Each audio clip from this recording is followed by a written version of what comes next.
And our YouTube viewers, Greg, may notice that I'm wearing a golf hat today. It just felt appropriate as the team we cover begins the month of March with absolutely no hope of a playoff spot. And I would have thought it impossible for the Senators to be a worse team than last year.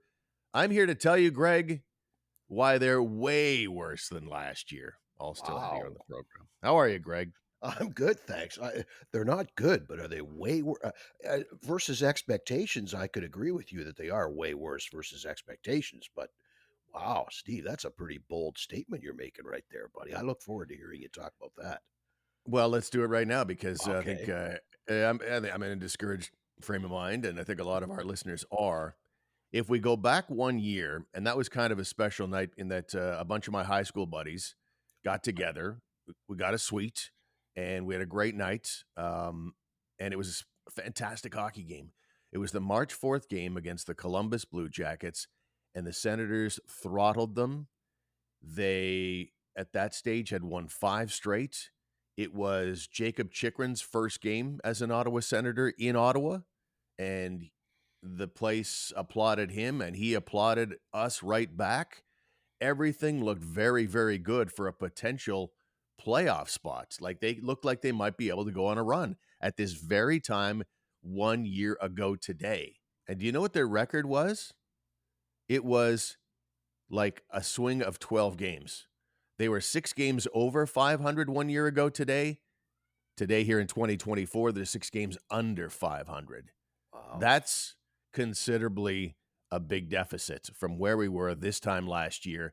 And honestly, I had all the hope in the world. It was like, okay, the Sens might not make the playoffs this year, but the dark days are over. Mhm. That night, I was absolutely convinced of it. And here we are, Greg. Here we are. Here we are. Jeez, I didn't realize it was that big a swing. Wow. Yeah. Yeah, maybe they are pretty bad. I found it interesting.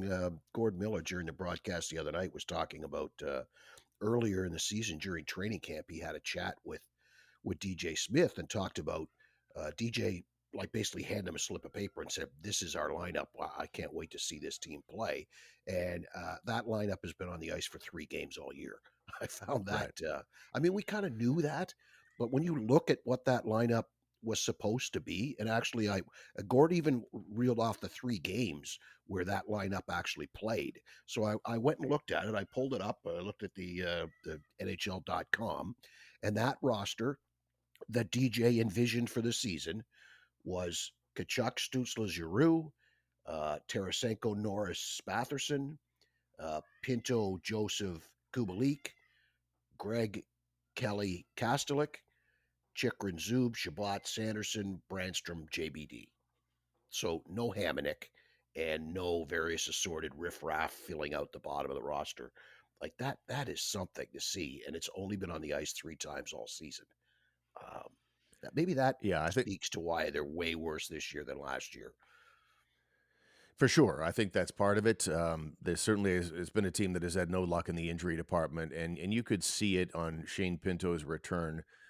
Everything you talked about there is accurate, but particularly at that center ice position, when you have your top 3 centers in play, it just makes it so much harder a team to defend.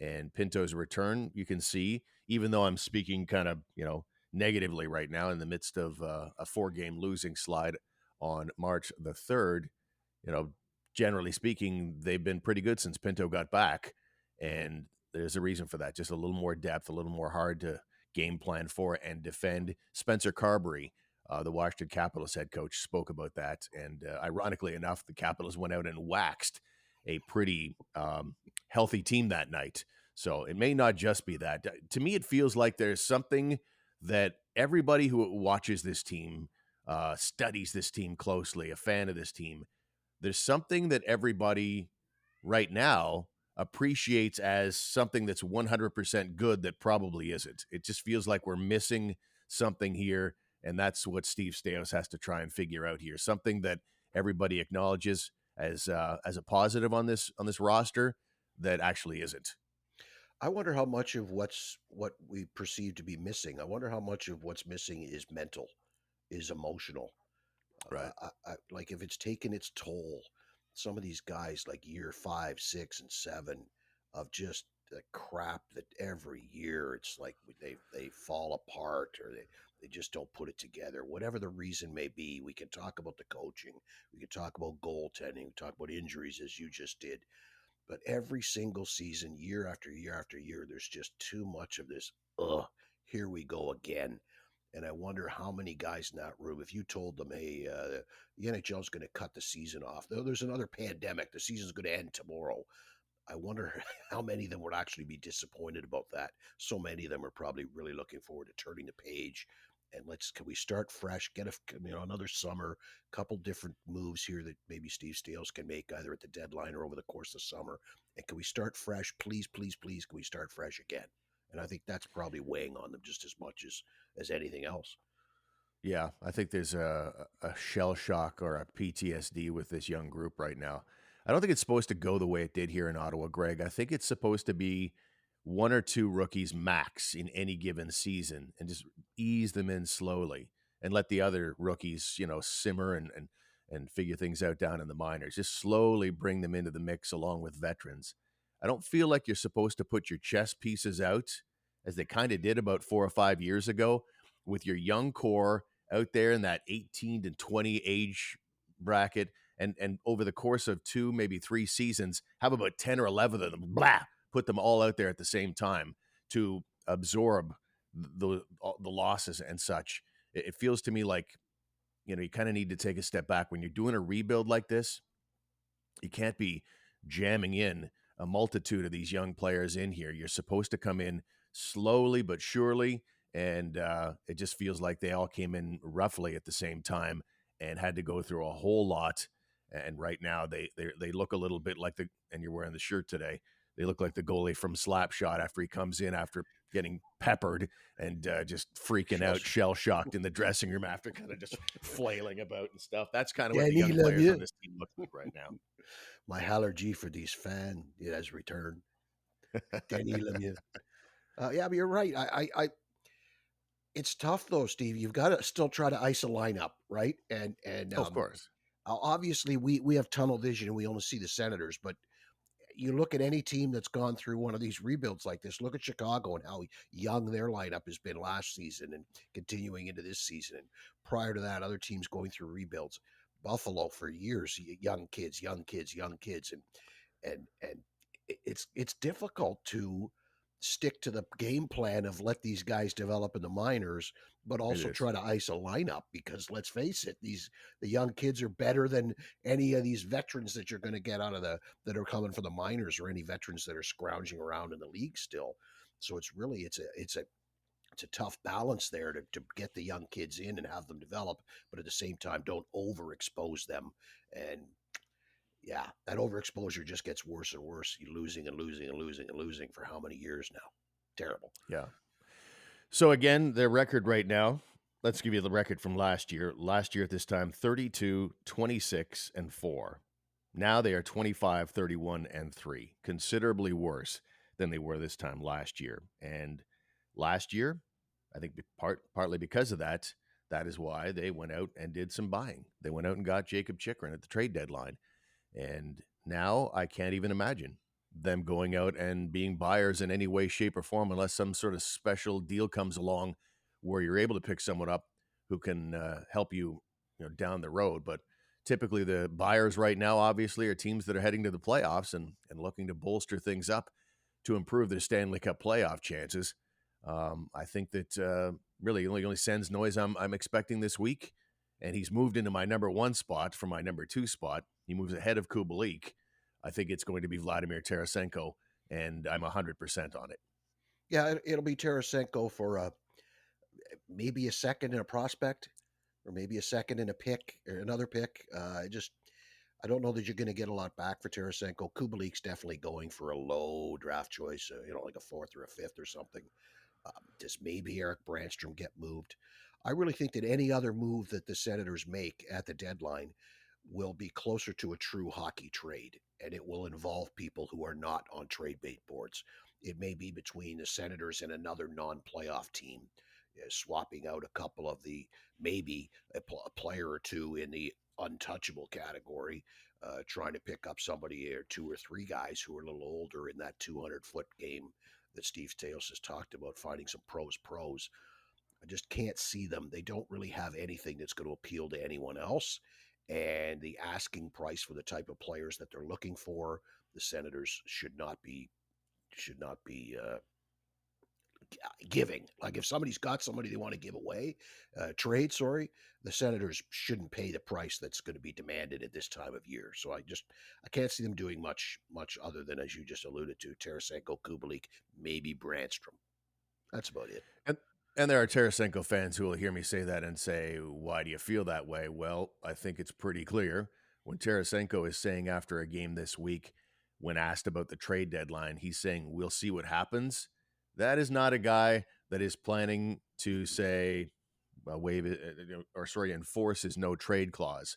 Then on the other side of the coin, Steve Staios is going on podcast saying, as of this week, he still has not started any contract talks with Vladimir Tarasenko. I think that pretty much fills in the gaps for you and tells you that I think both sides are expecting the Tarasenko this time next week will be a member of another organization. And I think if I'm looking at what I would want in return, I mean, there's certainly a possibility of a first rounder coming back.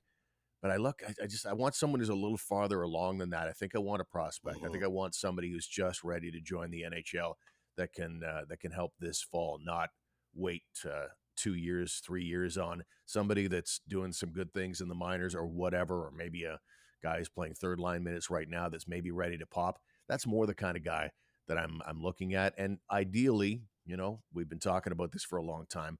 Guys who play two-way hockey and can add a little more physical element, whether it's on the back end or up front. That would be in a perfect world. And this Yeah. just in, teams don't like to give those guys away necessarily. But if that guy is out there and some team's desperate enough for offense from Vladimir Tarasenko, that would be the kind of deal I would hope that the Sens might be able to pull off. But that's the problem, right? Any team looking to add Vladimir Tarasenko is adding him as a middle six forward to a team they think can go a long way. A team that's looking at a deep run in the playoffs. They don't want to give up the third and fourth line guys, the 200-foot guys, the glue guys, the pros, because they need those guys for that long playoff run that they're adding Tarasenko for. So that's why it becomes picks and prospects. It would be wonderful to trade Tarasenko for one or two guys who could step into your lineup and play. We're not talking top six, I'm talking bottom six, but two or three guys who could step in, one, two, even three guys and a pick or two or three or whatever we're talking about in the deal. Don't expect it to be players who are going to step in. It's just I can't see that happening. Yeah, I mean, it doesn't have to be next year, but I don't want a guy who was just drafted. I want a guy that's when you talk about picks and prospects, I'll take prospects, please. That would be the ideal scenario if I could choose. But obviously, beggars can't be choosers at this time of year. But that I think will get done between now and Friday, and probably not a whole lot more. Kubalik, he may go, he may not. At the rate that the Sens are losing forwards here, maybe they'll need Kubalik to round out the year. You're not getting a ton for him, so maybe it's another warm body. He's an NHL pro. He can play. He just hasn't been particularly productive. I think I don't think there's any shock to that. In that any success that Kubalik has had in the NHL, it's getting power play time and getting big minutes and good line mates. You just can't give him that here because the Sens were so top heavy with skill up front. You're not putting them on. I mean, you got a little power play time of late, but that may be a showcasing situation. Not sure, but anyway, he just wasn't set up here in Ottawa to ever really thrive. But you may need him because of the injury factor. Josh Norris went on long-term injury reserve this week. Brady Tkachuk missed his first game in almost 3 seasons. That's kind of a weird one. I mean, I guess he got a collision in the game before and stayed on the bench for a while, tried to play a bit, and then called it quits with about 3.5 minutes left, and they're down by a goal in the game. I don't know. Is that a concussion? Are we thinking some kind of other upper body injury? Well, at the time they were speculating on the broadcast that he looked like he had the wind knocked out of him. I'm thinking, oh my God, don't be this cracked sternum thing. Like, they're calling it upper body. Are they not? They're not saying it. I think if it were concussion wise, maybe they would say that. Um, yeah, maybe. I don't like speculating on injuries. It can be hurtful and dangerous. So it's something that's serious enough that Brady Tkachuk missed a hockey game. That's the bigger news here. Oh my God, Brady Tkachuk missed a hockey game, so it must be fairly serious. Um, Yeah. but maybe he's good to go this week. I think that was sort of what I heard was possible that he's good to go for this week. Yeah, they're now off to California for 3 games, and they'll return home from this road trip potentially with some guys like Tarasenko, probably not on the roster any longer.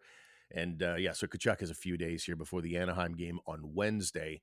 Uh, they would suddenly be a real red flag and a concern if he misses that one as well. Now we're talking about something that might keep him out for a significant portion of the year. And I look at Kachuk as kind of a measuring stick. Did you know that he's only got 4 years left in his contract all of a sudden? It feels like he Yeah, just signed that long-term deal. He's got 4 years left on that contract. And Steve Stais is talking in terms of, because I think the Spit and Chicklets guys threw it out there that Kachuk might be on the trade block, which would be yeah, right. ludicrous. Fans would burn this town down. And Stais even said something along the lines of, we're building this team around that guy. So total nonsense. And so that said, this team's window of opportunity should be open now. And it still seems nailed shut. Because I honestly, I mean, because Kachuk is this valuable to the team, I look at this team like if this team doesn't get it going, Kachuk is going to go in 4 years. This team has to get rolling here in the next couple of years, or Kachuk is going to look for greener pastures when he becomes a UFA in 4 years' time. So I measure this window of opportunity the Sens thought they had built for themselves. I measure it right up against Brady Tkachuk's contract. That's a good point, Steve. It's a family thing. Keith moved a lot. Matthew orchestrated his move out of Calgary. It wouldn't surprise me. You're absolutely right. It wouldn't surprise me in the least if things are still like, well, they can't possibly still be like this in 4 years. But if this team isn't in the upper echelon in the top 6, 7 teams in the NHL by the end of Brady's contract, it's going to be a tough negotiation no matter what position they're in, no matter how good or bad the team is. It's going to be a difficult negotiation with Brady. And actually, this might make it even easier. If the team sucks, then we don't have to worry about negotiating with him. He's just going to say, trade me right effing now. Speaking Yeah. of slap shot references. And you bring us to the TSN trade board, and near the top of the trade board is Calgary goalie. Is it Jacob Markstrom or does he like Jakob Markstrom? Marky. Marky Mark.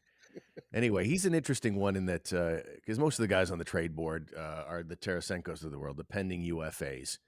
And who was I hearing? It was Jamie Baker talking about it on TSN 1200. He reminded everybody, it's like, it's not that easy for a team like the Ottawa Senators and any other Canadian team to go out on the UFA situation, whether it's their own UFAs or ones that are out there to get them signed. And most of the guys on the TSN trade board would be non-starters because they are about to become UFAs.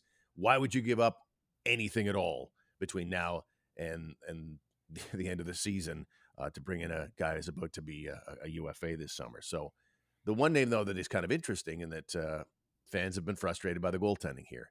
And Markstrom is right there, and apparently Calgary's willing to deal him, and he's still got 2 years left on his contract.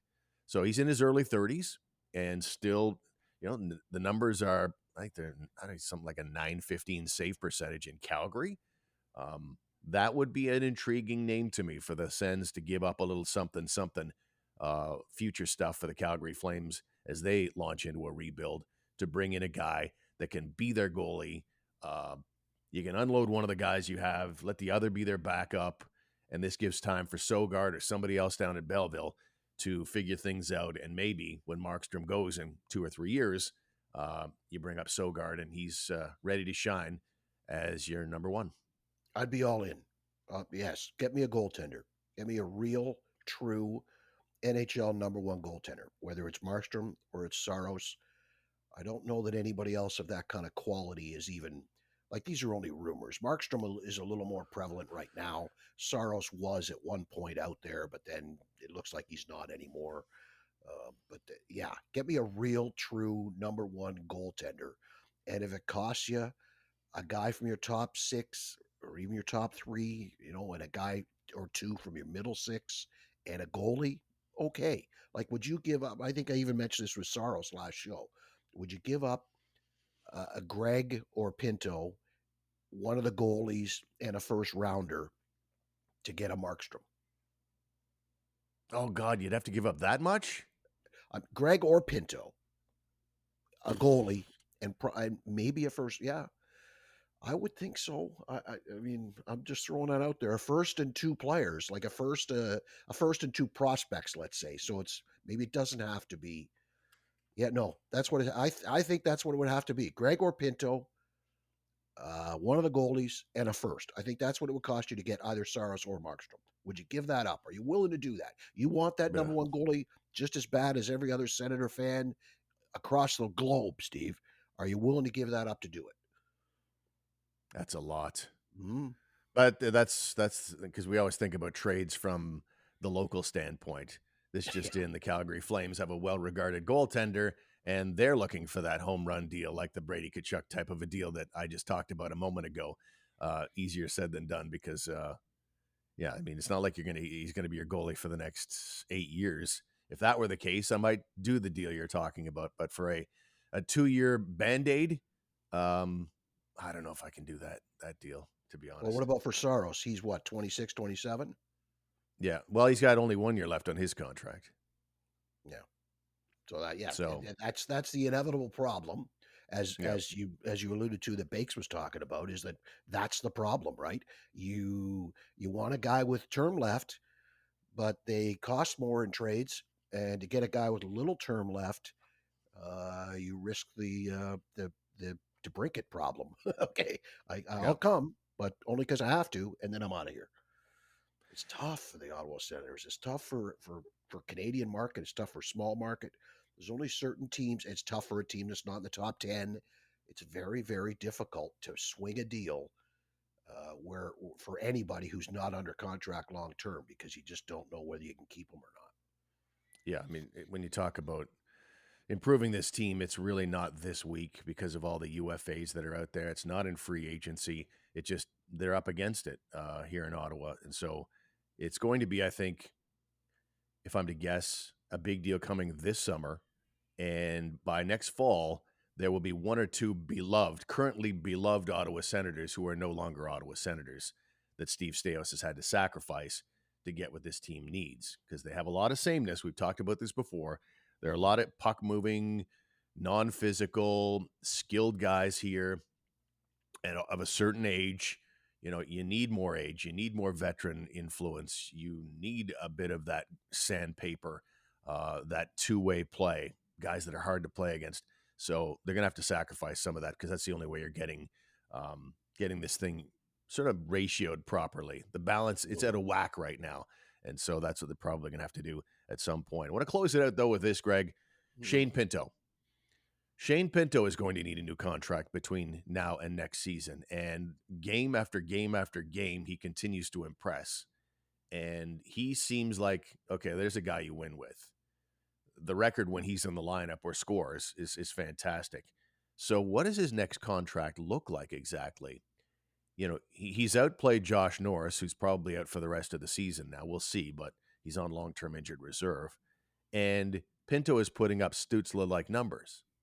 So if he's putting up Stutzla like numbers, if he's a better defender than Stutzla, he has 16 points in 18 games.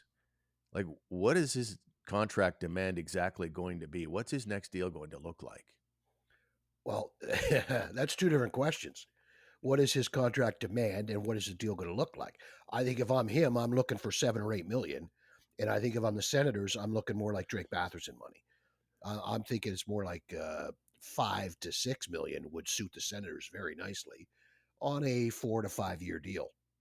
If I'm Shane Pinto, I'm looking at 7, 8, 9 million for 7, 8 years. 9 million. Wow. Well, look at it, he's okay. There's a difference between the ask and then what you're going to get, right? And the ask would be, well, maybe he doesn't go. Who's the highest paid player now? It's between Stutzler, Kachuk, there, or even Sanderson, right? They're all about the same, It's aren't they? it's Stutzla. He's Yeah. just by Okay. by a little. By a little. So, do you come along now? I'm not saying he says he's better than Stutzla and should therefore get paid more than Stutzla. I'm saying he should say, I'm producing like this. I'm playing well. You want me here for the long term. There's now more room in the cap. My percentage of the cap should be close to the percentage of the cap that you gave to Stützle last year. So that since the cap's gone up, the percentage of my cap, I'm looking for 8. I don't see any reason why he wouldn't ask for 8 or maybe 9, but at least 8. And I don't see any reason why the Senators wouldn't want to keep it at 7, 6, or 5. The Senators would be thrilled to get him at 5, 5.5, 6 over 3 years or something. But what he's going to ask for and what he's going to get are two totally different things. I think it would take a lot of nerve for him to ask for something that high, given that he had a 41 game gambling suspension this year, and the club stood by him from the second it was announced. I feel like it won't be that high. I think his ask will be somewhere in the $6 to $7 million range. And the Sens, just due to the sample size, it's still a guy who hasn't played very much hockey. He hasn't played much more than 100 games in the league yet. I think that Batherson money would be probably where their sweet spot would be, and try and get him signed up for as long as possible. Because he hasn't done it long enough. I mean, you also have that concern if you're the Sens, and that some of these deals are kind of looking like, you look at Shabbat or Norris, you're sort of going, man, maybe we wait on these guys and do a bridge deal. But if you've supplanted Norris. He's ahead of Norris on the depth chart now. We all agree. So why shouldn't he ask for Norris money? Like, hey, fellas, long term, you see me being 1 or 2 center here, then I want that money. And the last guy that was in that role, the guy I supplanted, you paid him 8. So I want 8. Oh, by the way, the cap's going up. I want 9. I'm not saying he's going to get it, but I'm saying there is a logical stream of thought there for him to ask for it. Right. Well, they made a grave error, I think. I think they've between injury and maybe overestimating what they had in Josh Norris. I think that's what I would tell the client and tell the agent of the client. It's like, that was a mistake. I'm not going to pay you because we made a mistake. So it's going to be interesting, though, because 16 points in 18 games, the team always looks better when he's in the lineup. And he just seems to be in the right spot. He's only going to get better. Like I say, he hasn't played much more than 100 games in the league, and some nights he is their best centerman. So it's going to be fascinating to see how the summer plays out. That will do it, I think. I think we've covered off everything we need to cover today. Don't forget that our website is sensnationhockey.com. Lots of interesting things there, as there is at the Hockey News, thn.com/Ottawa. Everything you want to know about the Sens is right there. Lots of great articles as we churn toward the NHL trade deadline. And we'll be back soon. We'll be back with at least one more episode before the trade deadline. And so in the meantime, have yourself a great day, and we'll talk to you next time. Thanks, Greg. Thank you, sir. See ya.